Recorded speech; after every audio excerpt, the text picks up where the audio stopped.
ರಾಜ ಇಟ್ಟಿದ ಹೆಸರು ಇದು ರಾಜ ಬಂದ್ಬಿಟ್ಟು ಮುಂಡೇಶ್ವರ ಅಂತ ಇಟ್ಟಿರೋದು ಆಗಿನ ಕಾಲದಲ್ಲಿ. ಸೊ ಅದು ಬಿಟ್ರೆ ಪೂಜಾರಿ ಇದೇನಿದೆ ಇವಾಗ ಬಂದಿರ ಇವತ್ತಿನ ಜನ ಇಲ್ಲಿರೋರೆಲ್ಲ ಸೇರಿ ಮುಕ್ಕಣ್ಣೇಶ್ವರ.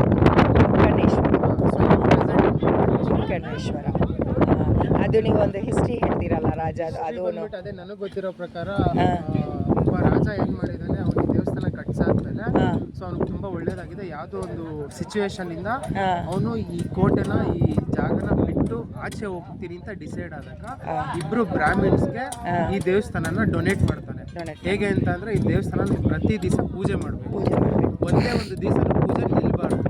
ಇವತ್ತಿನವರೆಗೂ ನಾನು ಹೇಗೆ ಪೂಜೆ ಮಾಡ್ಕೊಂಡು ಹೋಗಿದ್ದೀನಿ, ಹೇಗೆ ನಾನು ಪೂಜೆ ಮಾಡಿಸಿದ್ದೀನಿ, ನೀವು ಅದೇ ತರ ಕಂಟಿನ್ಯೂ ಮಾಡಬೇಕು ಅಂತ ಹೇಳ್ತಾನೆ. ಸೊ ಕೊಟ್ಟಿ ರಾಜ ಕೂಡ ಹೋಗ್ತಾನೆ. ಅದಾದ್ಮೇಲೆ ಇಲ್ಲಿ ಈ ಇಬ್ರು ಬ್ರಾಹ್ಮಿನ್ಸ್ ಏನಿರ್ತಾರೆ ಅವ್ರಿಗೇನೋ ಒಂದು ಕನ್ಫ್ಯೂಷನ್, ಅದ್ ನಮ್ಗೆ ಏನಂತ ಎಕ್ಸಾಕ್ಟ್ ಆಗುತ್ತೆ. ಸೊ ಕೆಲವೊಂದು ಕಾರಣಗಳಿಂದ ಪೂಜೆ ಕೂಡ ನಿಂತೋಗಿತ್ತು. ಸೊ ಪೂಜೆ ನಿಂತಾದ್ಮೇಲೆ ರಾಜ ಏನು ಶಾಪ ಕೇಳ್ತಾನೆ ಅಂದ್ರೆ, ಈ ತರ ಹೆಂಗೆ ಈ ಪೂಜೆ ನಿಂತ್ರೆ ಅಂದ್ರೆ ಹರಿಯೋ ನದಿ ಪಕ್ಕ ಗೋಮಾತೆನ ನಿಲ್ಲಿಸಿ ತಲೆ ಕಡ್ದಷ್ಟು ಶಾಪ ಬರುತ್ತೆ. ಅಂದ್ರೆ ಮುಕ್ಕೋಟಿ ದೇವತೆಗಳನ್ನೇ ನೀವು ತಲೆ ಕಡ್ದಷ್ಟು ಶಾಪ ಬರುತ್ತೆ.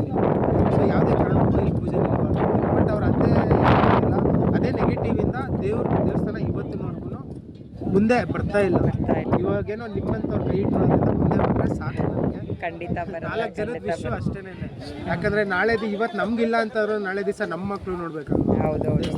ಊರಿನ ಜನ ಯಾರು ಬರಲ್ಲ. ಊರಿನ ಜನ ಒಂದು 3-4 ಜನ ಇದಾರೆ, ಬರ್ತಾರೆ. ಶಿವರಾತ್ರಿಗೆ ಹೇಳಿದ್ನಲ್ವಾ, ಶಿವರಾತ್ರಿ ಬಿಫೋರ್ 4 days ಬಂದ್ಬಿಟ್ಟು ಎಲ್ಲ ಕ್ಲೀನ್ ಮಾಡಿ ರೆಗ್ಯುಲರ್ ಬೇಸಿಸ್ ಶಿವಣ್ಣವರೊಬ್ರು ಬರ್ತಾರೆ, ಪೂಜಾರಿ ಕೆಲವು ಸಲ ಬರಲ್ಲ ಬಿಕಾಸ್ ಅವ್ರ ಸಿಚುವೇಶನ್ ಹೇಗಿರುತ್ತೆ ಅದು. ನೀವು 7 ಜನ ಬೆಂಗಳೂರಿಂದ ಬರ್ತೀರಾ? ನಮ್ದು ಯಲಂಗ ಹೆಸರುಘಟ್ಟ ಹತ್ರ ಒಳಗಡೆ ಚಿಕ್ಕಬಳ್ಳಾಪುರ. ಸೊ ನಾವು ಅಲ್ಲಿಂದ ಬರ್ತೀರಾ? ಓ, ನೀವು ಬರ್ತಿರೋರು ಎಲ್ಲರೂ ಅದೇ ಕಡೆ, ಅದೇ ಆ ಊರು ಜನ. ಊರಲ್ಲಿ ಯಾರು ಇಲ್ಲ. ಊರಲ್ಲಿ ಏನಿದೆ ಅಂತಂದ್ರೆ ಇಲ್ಲಿ ಒಂದು ಊರಿತ್ತು, ಇಲ್ಲೇ ಕೆಳಗಡೆ ಊರು ಹಿಂಗೆ ಚಿರತೆ ಇದೆ ಅಂತ ಹೇಳ್ಬಿಟ್ಟು ಶಿಫ್ಟ್ ಮಾಡಿರ್ತಾರೆ. ಸೊ ಎಲ್ಲ ಊರೋಗಿ ಆ ಕಡೆ ಅಲ್ಲಿ ರೋಡ್ ಕಾಣಿಸ್ತಾ ಇದೆ, ಆ ಸೈಡ್ ಇದೆ ಊರೆಲ್ಲ. ಸೊ ಈ ಜನ ಇಲ್ಲಿ ಬರೋಕ್ಕೂ ಭಯ ಬೀಳ್ತಾರೆ ಸ್ವಲ್ಪ. ಬಟ್ ಯಾರು ಬೇಕಂದ್ರೆ ಯಾವಾಗ ಬೇಕಂದ್ರೆ ಬರ್ಬೋದು, ಪೂಜೆ ಮಾಡು. ಗೇಟೇ ಇಲ್ಲ, ನೋಡಿದ್ದೀನಿ ಗೇಟೇ ಇಲ್ಲ, ಬಂದು ಪೂಜೆ ಮಾಡ್ಬೋದು. ಗೊತ್ತಿಲ್ಲ ಇಷ್ಟು ಚೆನ್ನಾಗಿದೆ ಇವರು. ನಿಮ್ಮ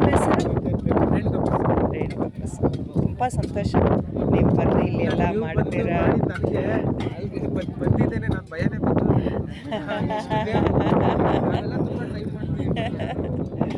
ಇಲ್ಲ, ಒಂದು ಕೈಯಲ್ಲಿ ಆಗುತ್ತೆ.